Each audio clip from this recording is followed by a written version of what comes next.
I was up in Manchester with the Northwest team a couple of weeks ago, and Peggy dialed into this session when we did, I think maybe the second one, Andrea. We've done 3 of these now already. We've had about 50 or 60 colleagues go through the workshop, which is great. We'd only planned to do 3 originally and make it optional and just for people who are interested who wanted to come along. And then I was up in the team meeting and Peggy said very persuasively that we should make this compulsory. Everyone should do it.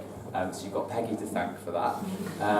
And she said we should do more and we should do them on a rolling basis. So we're recording this one today so that Andrea and I don't need to keep doing them forevermore. We do like doing them, but the idea is to try and mix it up. So whoever facilitates the next workshop will watch back at what we've done and either look at what we've done and think, oh, that's great, I'd like to do that, or look at it and say, what the hell are they thinking? That's a terrible idea. I don't like the way they describe that. So that's, in a way, why we are now doing a 4th workshop, and we'll do a 5th one in August, and we're going to do a 6th one in November. I love thinking ahead to November. It'll probably come around really quickly. So yeah, that's why we're doing more of these. We've got Claudia and Katie on Skype. Hi, Katie. Hi. Hello. And is it maybe just worth quickly people saying hello from this room at this end?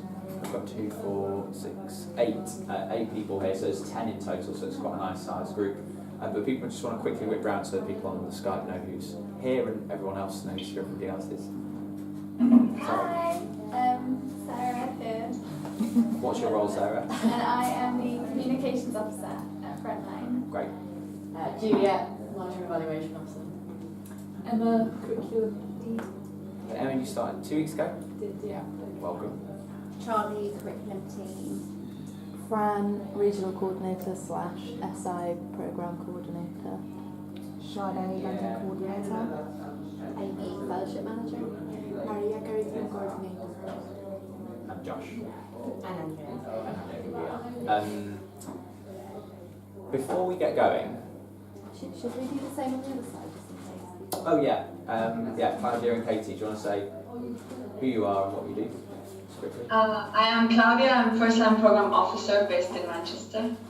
And I'm Katie, I'm a practice tutor in the Northwest. Great. And is the Skype pretty clear for you guys? Is it working well? Yeah. Okay. Good. All right. Can you see everybody, or can you just see? You can see around. Who can you see on that side? The camera moves. Sometimes we can see everybody, sometimes you can only see a bit, some of you. Yeah. Where is the camera? It's kind of creeping me out. Is that okay? So if you want to look really intently at Claudia and Katie, Just stare at just that. stare. Okay. Before we get going, I just want to ask you to spend maybe 30 seconds or so individually, privately thinking about an example, which at no point will Andrea and I ask you to share. Feel free to share it if you'd like at any point in the workshop as we're going through it. But one of the bits of feedback we got from running this a few times was that people who got the most out of the session were listening to it with an example they could relate to. So I guess the question, thing for you to think about for a few seconds individually is whether there's been a time previously or an example coming up of a conversation where you want to give someone feedback but you found it difficult, or you're worried about doing it because you think you will find it difficult. So just to maybe think about an example of a time either in Frontline or somewhere else where that's been the case, and just maybe remember some of the things about it. For some of you this might be really easy because it might be ever present, you're like, I want to have this conversation today. For some of you it might have been something that was really difficult 3 months ago. So just try and remember as many aspects about it as possible, and just as we're going through the workshop, just try and hold on to that and any other examples you've got as we make the points, because I think it gives a bit more meaning to it.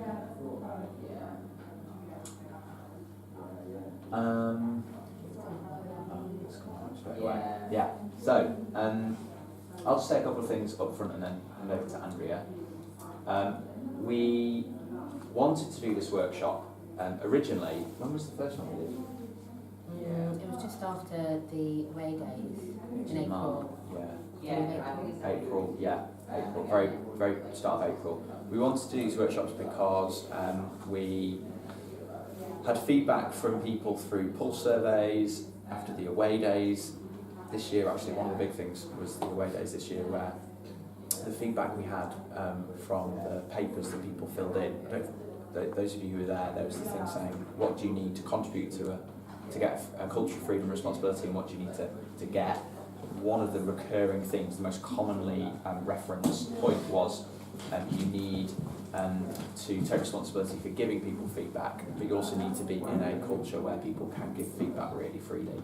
So it's a really big feature, and at that time in April we were coming up on mid-year reviews, and mid-year reviews are not the only time to be thinking about giving people feedback, but it was a prompt. So we started to do the workshops, and people gave them good feedback and enjoyed them, so I hope you enjoy the next hour and a half as well. I'm going to send out a paper today to everybody, and this is like a sneak preview, very exciting. One of the sections in it is about feedback, and this is just an extract from what it says. This is the paper which in a way articulates the whole culture of freedom and responsibility and what it is we're trying to do. And it says that freedom is the feedback is the oxygen of freedom and responsibility. Without it, we stop setting expectations and communicating disappointments, and then trust erodes. Teams without feedback can quickly become toxic. To avoid this, we must share positive feedback frequently. It's effortless to tell someone they've exceeded your expectations, and they're more likely to do it again. We must also tell people when they haven't met our expectations, even in a small way. This might be about what they've done or how they've done it. Both of them are relevant. And we will all disappoint people some of the time. That's life. And now we'll go into some more of that over the course of the session, and there is more on feedback in that paper, which will be sent out at the end of the day. But really, what we're trying to describe there is the fact that feedback is so essential to getting the culture we want.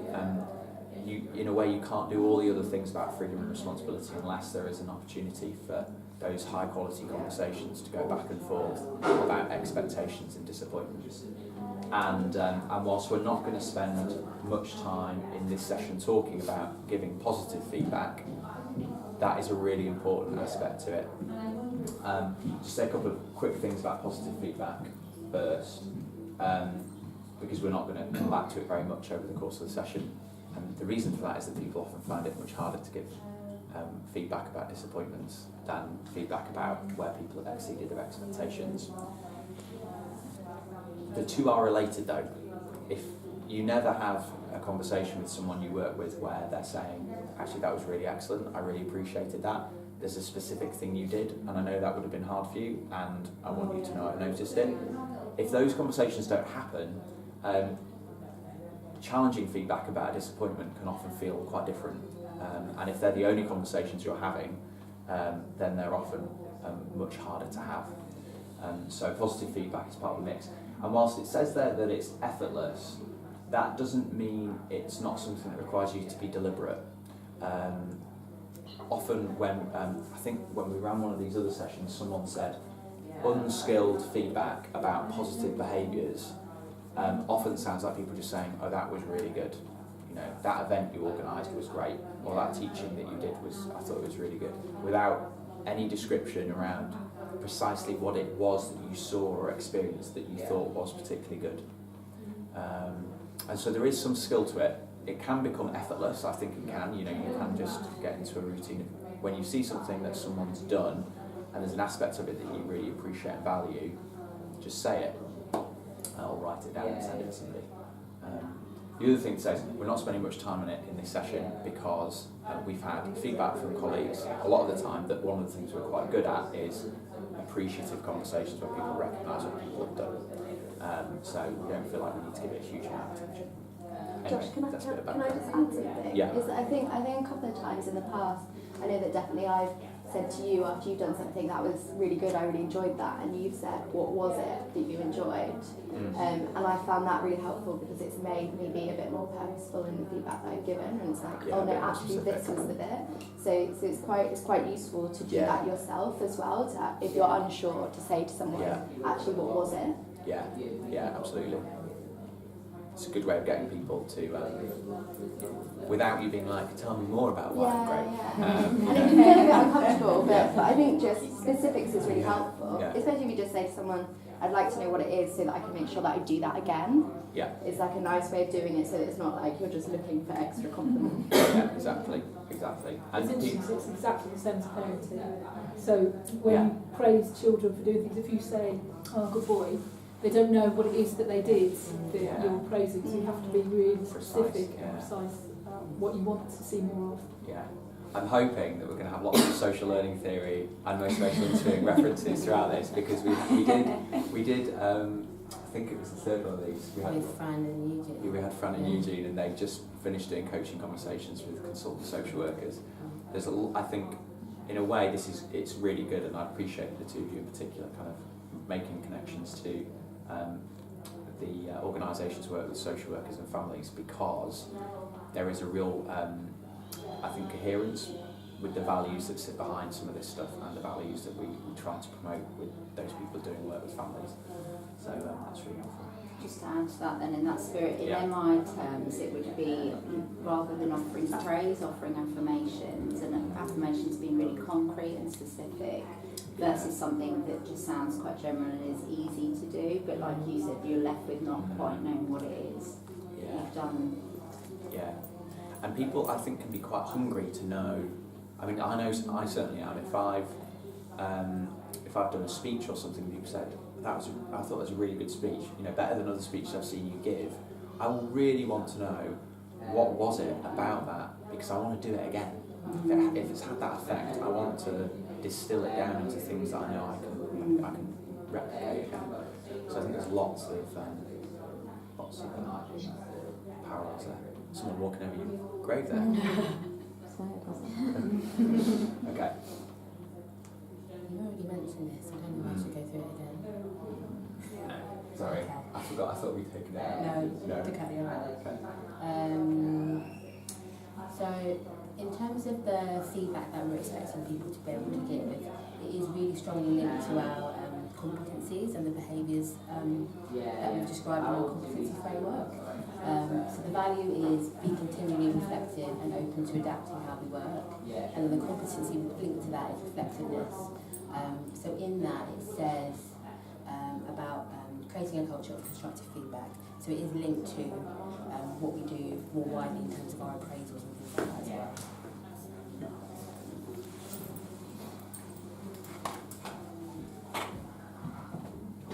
Oh, didn't mean that. Sorry. No, it is me. So what is the cost if you avoid giving feedback? I think what sometimes happens is when you're not clear about giving someone feedback, it can really affect the person's ability to improve when something really needs to change.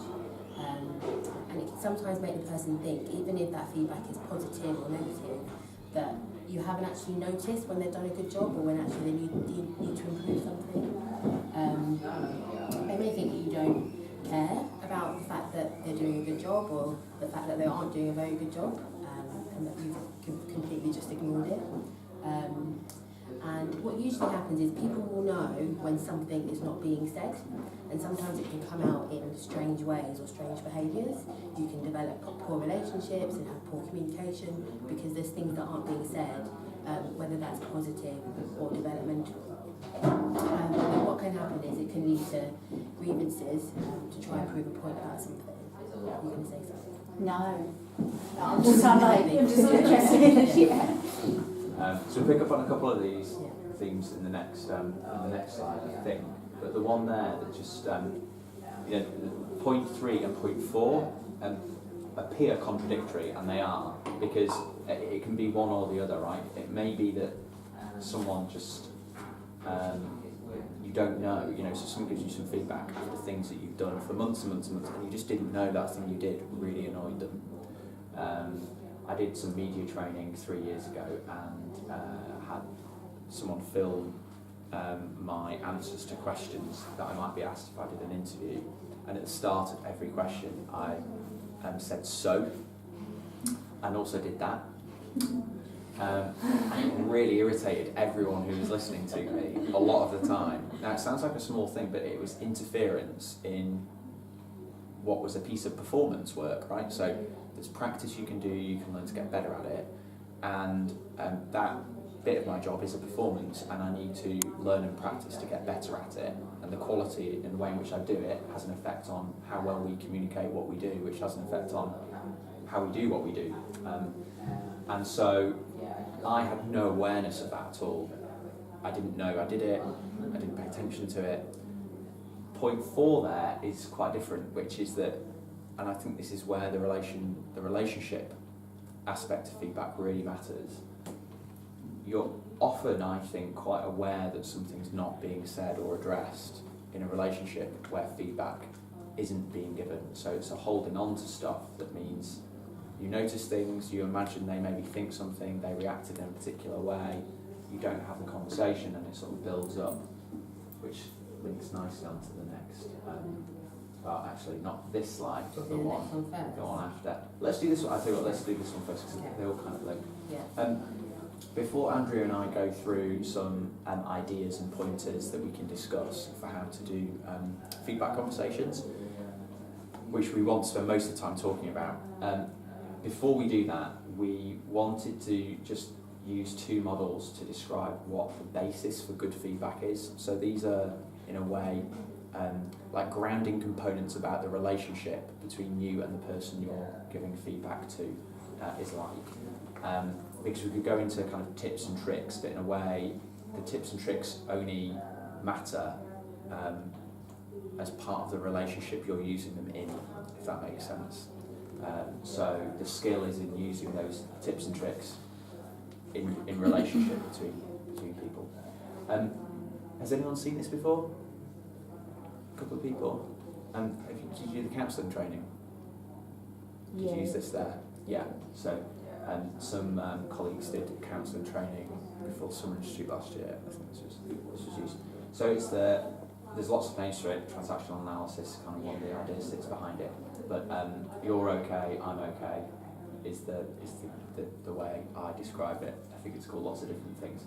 Ideally, where you want to be in relationship to each other at work is the healthy position of you thinking you're okay about your work, and thinking the other person's okay.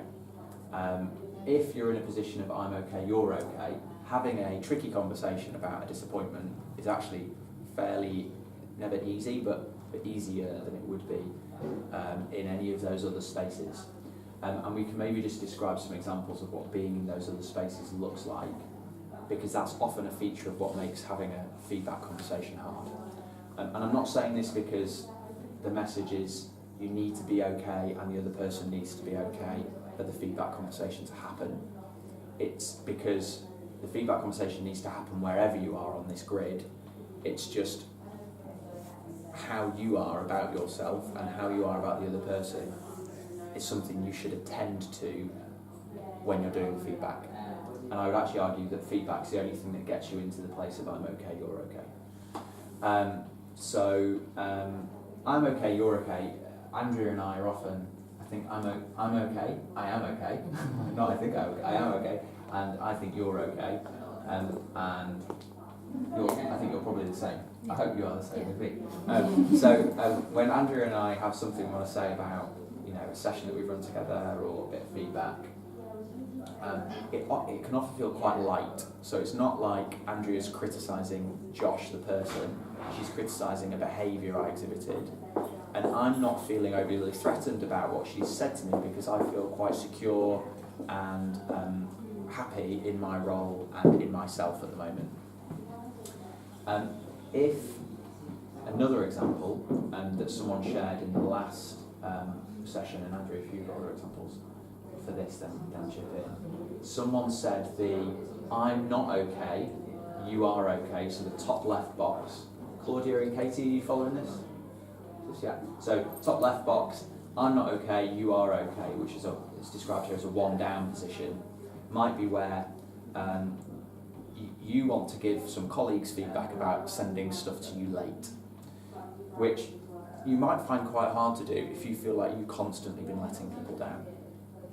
And what you'll hear is people have a bit of self-talk on, well, it is really unprofessional they've not sent it, it is really annoying, it is delaying lots of things, but sometimes I do that and we're all really busy and we need to understand that, and I've not always role modelled this in the way that I'd want to, so I won't say anything.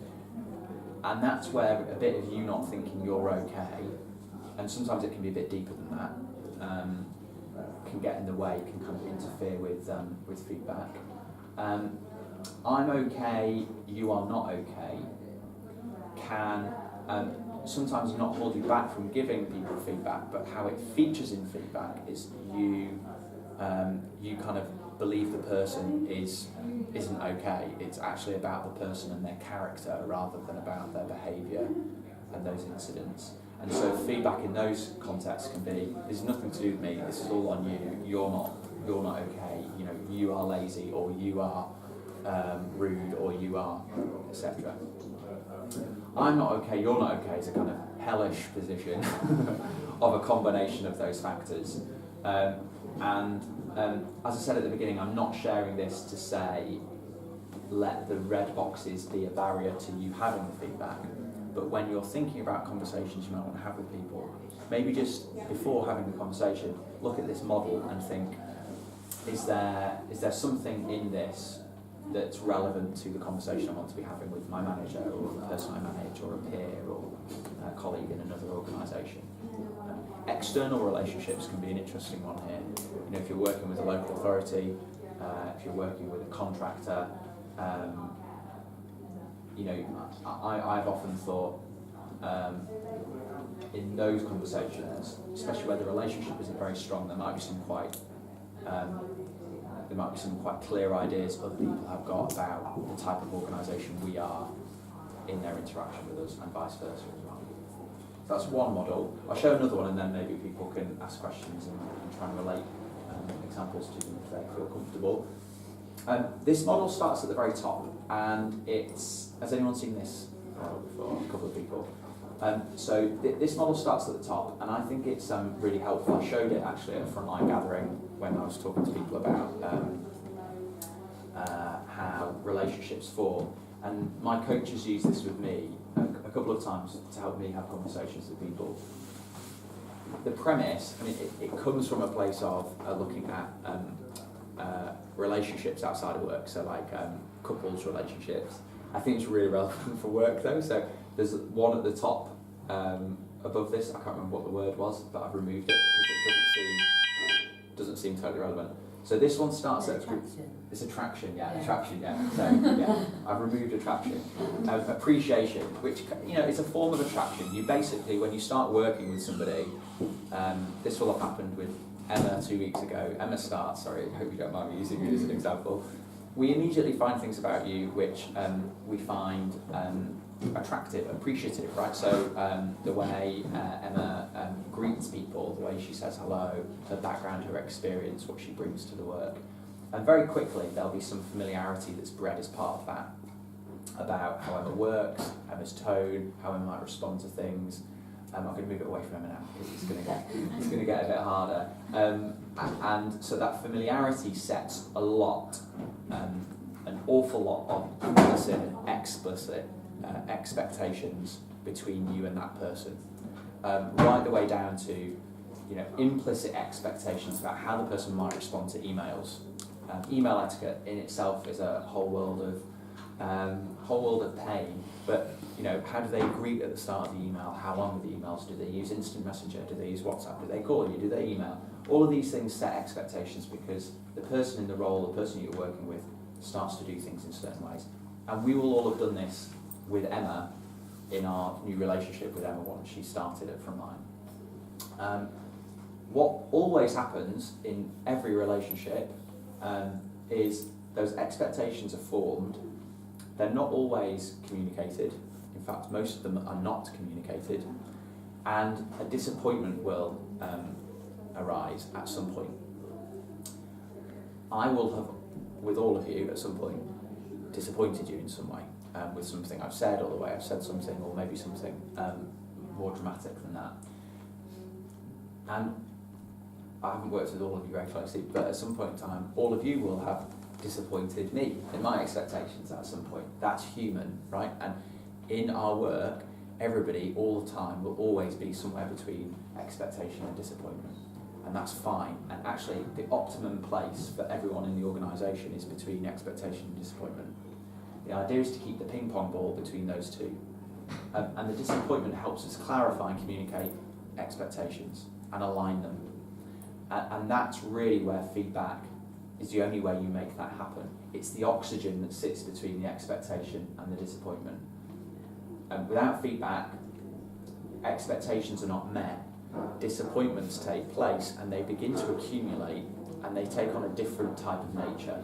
And so that accumulation of disappointments, Josh is late for meetings every time, he's 5 or 10 minutes late, and someone gave me this feedback a couple of months ago, Katie Purser. She communicated it early on and quickly so the disappointment could be reset, and I'm much more conscious now when I'm meeting with Katie. Her time really does matter, and it's disrespectful to be late. But had she not communicated it, that series of disappointments could have reached a point of a grievance, where I don't mean grievance in a legal sense, I mean grievance just in how she feels about it. It becomes Josh doesn't care about me, it becomes Josh is not interested, it becomes Josh is arrogant. And you then, those grievances can build further and further, it becomes harder to have a conversation about them, and you're then at a threshold where what you're doing, and all of us will have done this at certain points in our professional lives, you start looking for evidence to prove your point. And so you're on the search constantly for affirmation that you are right and they are wrong. Josh is arrogant, I am not, because Josh is late all the time. And you can quickly see how a relationship that's formed based on appreciation can drop down into a place of needing to prove that you're right because you've passed the threshold of being aggrieved at what the person has done. Now again, really relevant for feedback, because feedback's the only way you get out of the ditch of being right and threshold and grievance. And feedback's the only way that you stay out of dropping down into those spaces. Now, I've been in situations where people have come to me, coming to HR to share something that they're experiencing with someone they manage or their line manager, where something's going on where they have basically decided, this person doesn't care about work. And I've had a few conversations where I'm saying, have you discussed this with the person? Have you given the feedback? And when they haven't, it's like, well, this is how you ended up in this situation because you've never even had a conversation about it to be able to even start building a better relationship. And it does happen quite often without you even realising sometimes that you end up in that situation. Yeah, definitely.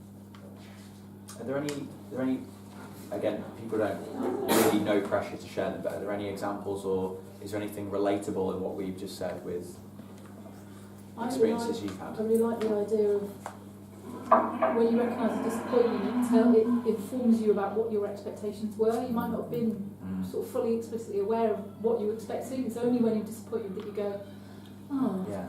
And it's unfair if that person also isn't aware of that expectation, and so when I've managed some people and I've had some very difficult conversations, doing it quickly and sort of, and I guess people respond much better to hearing about what your high expectations are of them because you really value them in the context of that disappointment. That they're able to sort of move on and go, oh, okay, it's not just this focus on, oh, this is a problem. It's like, because I expect this of you and I think that you can do that and you usually do, and that's why this was disappointing.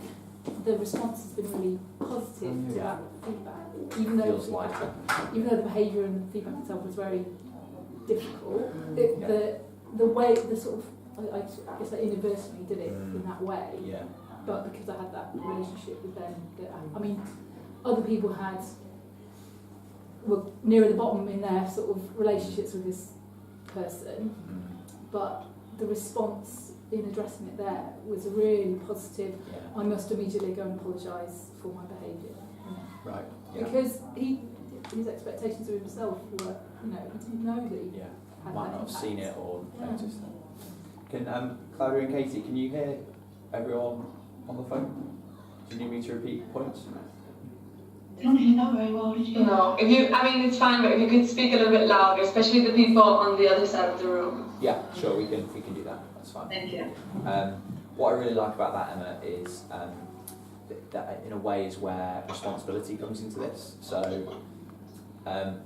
the expectation, disappointment, ping pong, as you might call it, the kind of free and easy exchange of communication can be as much about you setting clear expectations for people and giving that clarity, which you need to take responsibility for in that relationship. So this is not to say that all of these conversations will be you've not done it, why haven't you done it type feel. There can be responsibility on both sides. Any other comments or? I have a lot of this Yeah. with local authorities in the Mm. fact that I don't feel as a coordinator I can say to them, you've taken 3 months to get a piece of work back to me. So I'm sort of in the being right kind of like, oh, I've sent them another email, they haven't replied. And I don't know how to get out of that because of that seniority, and actually I know they're ridiculously busy and I know that local authorities are low on resources, but it's like, how do I kind of get back to the expectation in that relationship, especially externally?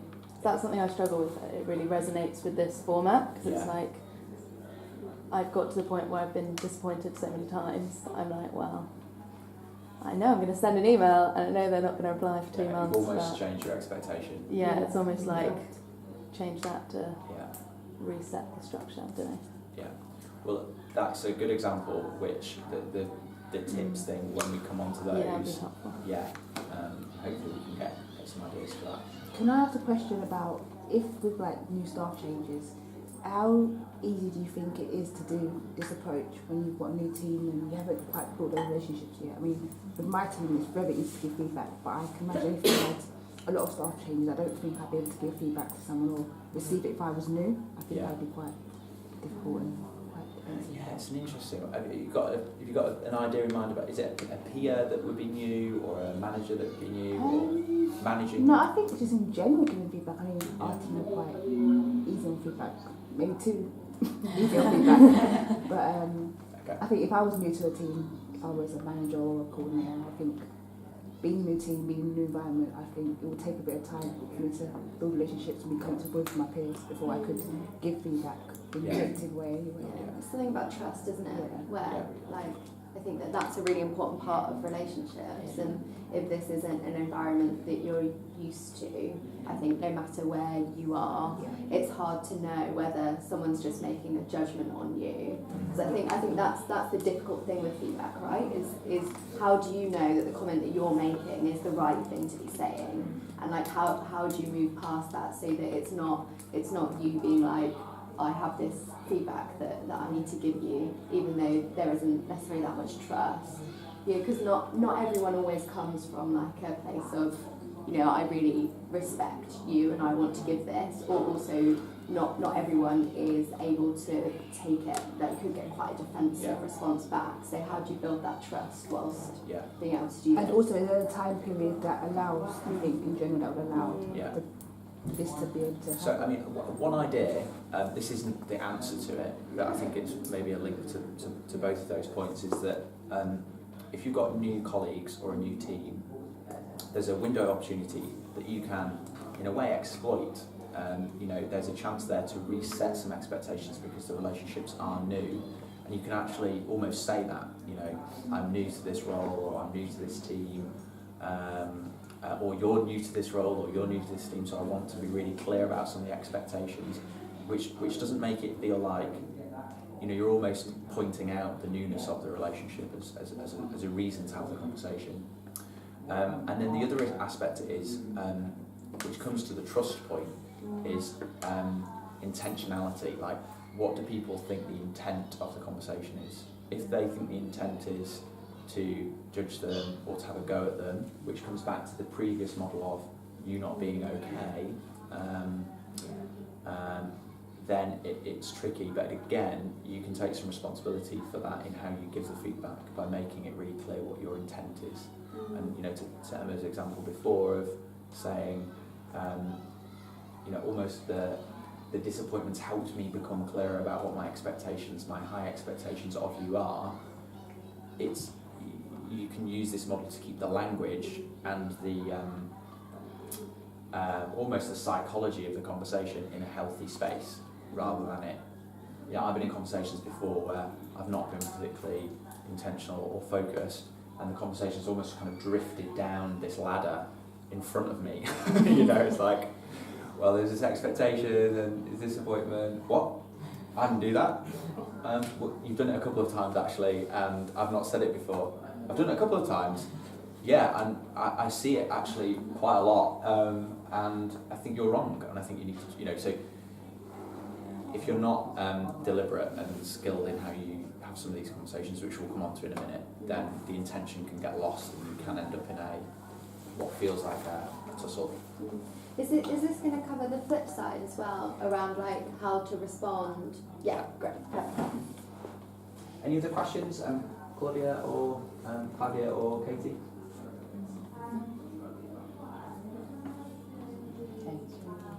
Nope. No? Okay. Okay. So the next. Thanks for correcting my name straight away. Yeah, sorry, I know. I knew I'd done it. Okay, so this is super quick because we'll send these slides around afterwards for people to use.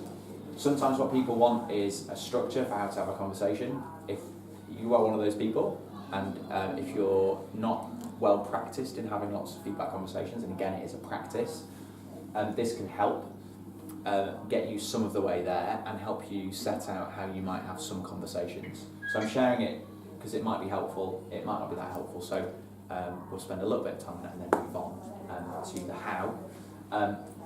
This is one of many models, it's called DESC because it's describe, effect, solution and commitment, and it's just a way of structuring a conversation where you might be wanting to give someone what feels like a difficult message about some expectations that have not been met. So you start off by describing what you've observed. It's very important that you make these I statements so that you own what it is you're describing. These things start becoming not so helpful when you start describing something that someone else has told you. Someone else told me that you did this thing. I wasn't there, I don't know, but they said, and it immediately becomes there's less accountability in the conversation and it feels a bit shifty. Interestingly, if you're a manager of people, this actually can be a feature, that you've detected themes of feedback from others in what they say about their work with you. So if you're managing someone where you've spotted other people saying things and you want to own the feedback to give them, you can still make it yours by using I statements. I'm interested in why your colleagues are saying this about you, and that's a disappointment I have, that your colleagues think that. So you're owning it. You're not talking about what other people have said or done. You're making the focus of the conversation what you have seen and experienced with the person you're sat in front of. So it should always be about you and them. The effect is very important to describe. What has the effect or impact been of what you observed? Emotions play a part in it, and it's important to, you may well want to talk about the emotional effect it had. It might have been a distraction or taken away from what else was going on or made someone feel a certain way. It's definitely good and healthy to talk about that. If you're still feeling really pissed off, this will come across in how you describe this, right? So it won't be like, I was really pissed off. It will be, I am really pissed off. And then it makes it harder for the person to respond effectively, and it makes it harder for you to get your point across clearly. So again, if you are frustrated, it'll probably show in your body language and tone, if not in something else. So just choose to have this conversation at a time when the effect is something you can be a bit more rational about. The effect, the reason why that bit really matters is the person can't take that away from you. So whether the person intended for it to have that effect on you or not, it had that effect on you, and that's a point of interest for the conversation you're going to have with them. So the problem is if you just describe what you observed and don't have the effect, it can become kind of a transactional conversation about whether it was right or not to do the thing that they did. Whereas if you put the effect into it, they start to understand and see some of the things that they might not have noticed. So an example of this might be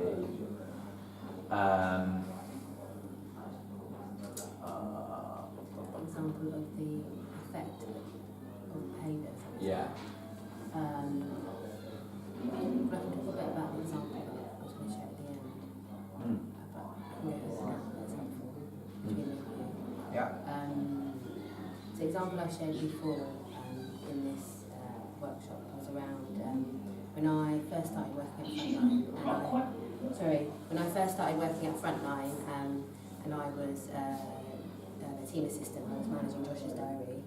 It was quite a busy time, and Josh had been chasing me a lot for kind of missing confirmations. I think it was during kind of like HCPC drama time, so everyone was a little bit stressed, and the effect of that was it made me feel quite anxious, and maybe Josh didn't trust that I was on top of things. Can you hear me? Can you hear me okay? Fix that connection. Okay. You okay, guys? We can hear you. I think they must have lost us. Yeah. No, we can still hear you. Okay. We can still hear you. We just stopped the video because it was freezing. Okay. Okay. We'll try to put it back on in a bit. Okay. And then, so that was the effect, and then the solution was basically a collaborative solution. So I raised it with Josh and I said, what would be helpful for you? And then I said, what would be helpful for me is if you reacted in this way. And then we came up with a way of just like, check in and let you know and be more responsive to when things are actually booked in. And it's quite a small example, but at the time it was quite important to share and discuss what the best solution would be. Yeah. Yeah. So, Yeah, it is. Because I think if Andrew had said, I'm observing that you're chasing me quite a lot, and the conversation had stayed, Andrea saying you're chasing me quite a lot, I'd have just said, yeah, I am chasing you quite a lot because I want to know where things are up to. But because Andrea was saying, you're chasing me quite a lot, and the experience is you don't trust me, which is making me kind of second guess my work, and I don't know where we stand or how much stuff to share with you, then I'm like, okay, that makes more sense. And it helps me respond to your disappointment more effectively. And then Andrea kind of touched on it there, which is the solution. So you want to move to what you could do about it. Now, we've had questions before about like how do you do the solution bit if the conversation is with your manager? Because someone was saying, well, what if you're saying, so you're having a conversation with someone more senior, and again, this comes to the local authority relationship. It's like, here's what I saw, here's what I observed, here's the effect it had. Look, I've sent you 4 emails about this, and I know you're really busy, and I know this is probably not on the top of your to-do list, but the effect it has is that I feel like I'm pestering you, and it actually makes it harder for me to have all of these other conversations about partnership that are quite urgent. And I feel like that's holding us back from having a really good setup for participants arriving in a couple of months' time. And then you would say, what do you think we can do to avoid this happening next time? It would probably go down like, I can imagine it wouldn't go down very Probably well. wouldn't reply. No reply to the email. Yeah, I wouldn't do that over email. Maybe in person, yeah. Do it in person. But even then, people were saying, well, that question might feel like it's a bit pushy. We had a really good conversation in that session about other ways that you can do that. And it can be to ask somebody, depending on how the dynamic is in the relationship, if you're having a conversation with someone senior, almost to ask, if we're in this situation again, like, what should I do? Like, what do you think I should do? Is there something I can point out, or should I send you an email saying, like, I noticed it, or that can be a kind of softer way of getting the conversation going about what should change. I have to say most of the time the solution bit falls out quite easily of the conversation about the description and the effect. Sometimes it just needs a bit more structure, but I think as a safe bet, how do we have a conversation about this if it happens again is a good kind of say, look, I know you're really busy, I've sent you loads of emails, like what's a better way of me, what's a way of me not having to pester you? Because I want to make this as easy for you as possible, like what's the best way for me to do that? Should I WhatsApp you? Have you got a number? Should I send you a diary invite? Like I just want to be really helpful with this and I don't want to feel like I'm pestering you and I know this is the last thing you want to be talking about, so how can I make it easy? Do you have an individual that you... because I'm just wondering if that individual is then waiting on another... It's kind so of, but it's not also necessarily in the specific local authority I'm thinking about. They've had a change in service plan. I think they've had 3 in the last 3 months or something. So it's really difficult because you don't know who you're supposed to speak to. And then if you go higher, they're like, well, you should be speaking to this person. Then you go and speak to them, and they're like, oh, I thought it was this person who was doing that. So it's that as well, which is slightly difficult. On what you were just saying about the difficulty of saying that to managers, I also feel like as managers, people should be comfortable with their team saying to them, like, what do you think we can do as a team to avoid this next time? I think that that's also a really important message to be sharing. Yeah. That actually, if we want to have shared responsibility, like that shouldn't be seen as a threat or someone being too pushy. It should be seen as like a way for us to be working forwards together. Yeah. So one of the objectives of these sessions is to have every single person take responsibility for both giving and the way in which they respond to feedback. And you're absolutely right, Amy. What I don't want people to kind of get into is any sense that because they think their manager might respond in a certain way, that's a reason for not giving the feedback. Or people thinking, do you see what I mean? So I don't want anyone to externalise responsibility away from themselves. Can I make a point in relation to that? I'm just interested what people think, because what I was thinking is this works really well where both people are aware of how to give and receive feedback, but what about like kind of your example, but just more broadly, when it's somebody that hasn't been privy to these conversations and you are worried about, which is what holds us all back, I don't know what the impact of me saying this is going to be. I just wondered if anyone had any suggestions about how to manage that when you don't know how it's going to be received and you're worried, and that might be something that stops you. And I think with an external partner. so somebody that hasn't had this conversation. So there's a few like tips and stuff.